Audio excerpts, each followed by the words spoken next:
Hello everyone, আমি লীনা। তোমরা দেখছো Leena's creativity. Welcome to my channel.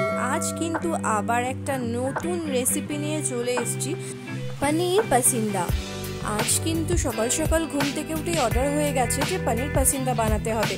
পনির সাধারণত আমরা বাড়িতেই বানাই, কারণ আমাদের ডেয়ারির বিজনেস রয়েছে।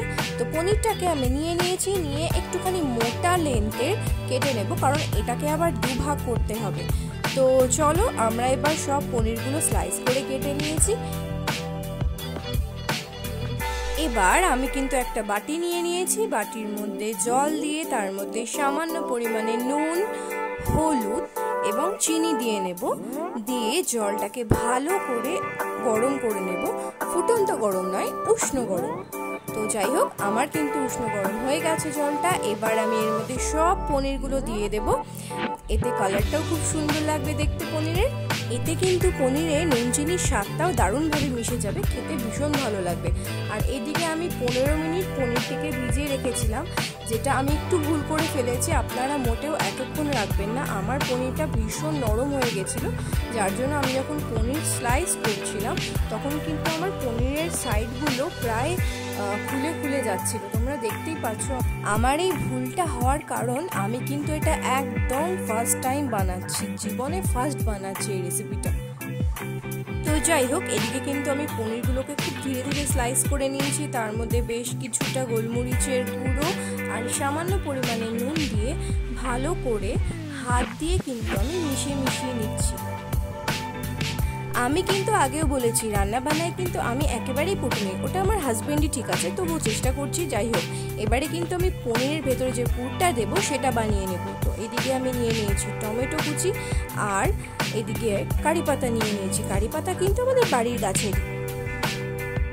এদিকে কিন্তু আমি তেল গরম করতে বসিয়ে দিয়েছিলাম। তো তেল গরম হয়ে গেছে, আমি দিয়ে দিচ্ছি জিরে আর সামান্য সর্ষে। এরপর দিয়ে দেব কিছু কাঁচা লঙ্কা, আর তারপর দিয়ে দেব কারি পাতা।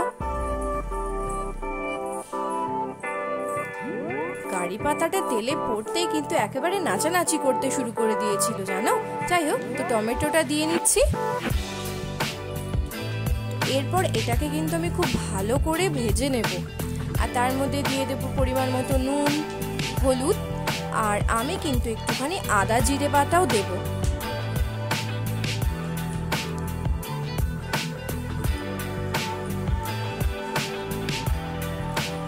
যেহেতু আদা জিরে বাটা একটি কাঁচা মশলা, তার জন্য যাতে কাঁচা মশলার গন্ধটা না আসে, তার কারণে কিন্তু আমি এটাকে খুব ভালো করে কষিয়ে নেব। এদিকে আমি কিন্তু আলুটা আগে থেকেই সেদ্ধ করে মেখে রেখেছিলাম। তো এরপর আমি এখানে সেদ্ধ আলুগুলো দিয়ে দিচ্ছি।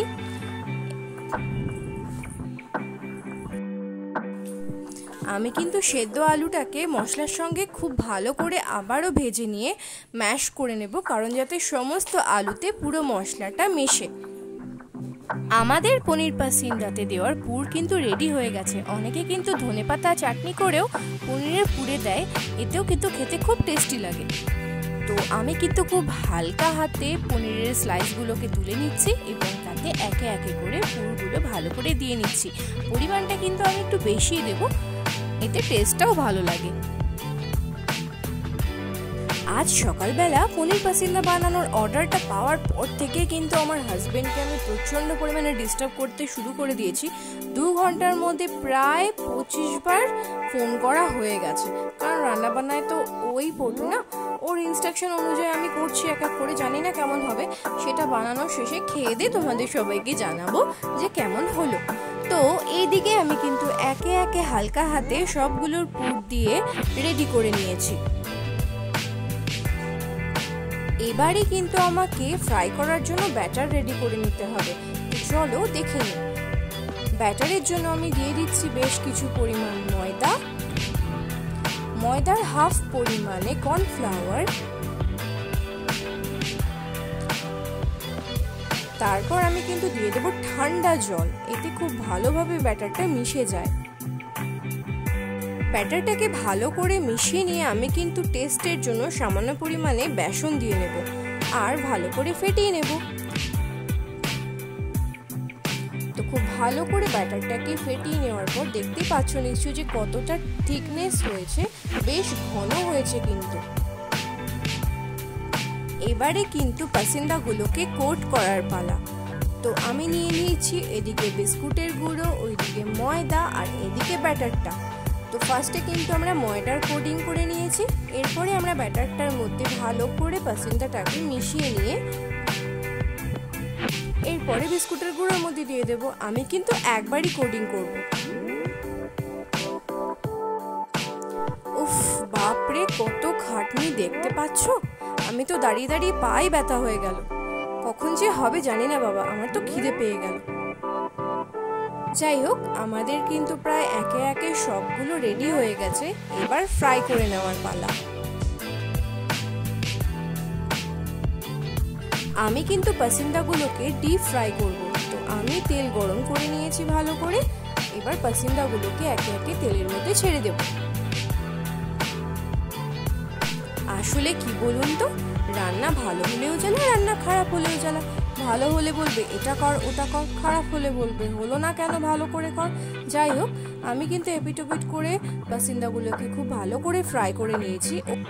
আমাদের পনির পাসিন্দা কিন্তু রেডি হয়ে গেছে। এবারে কিন্তু প্লেটিং করার পালা। আর টেস্ট কিন্তু দারুণ হয়েছে।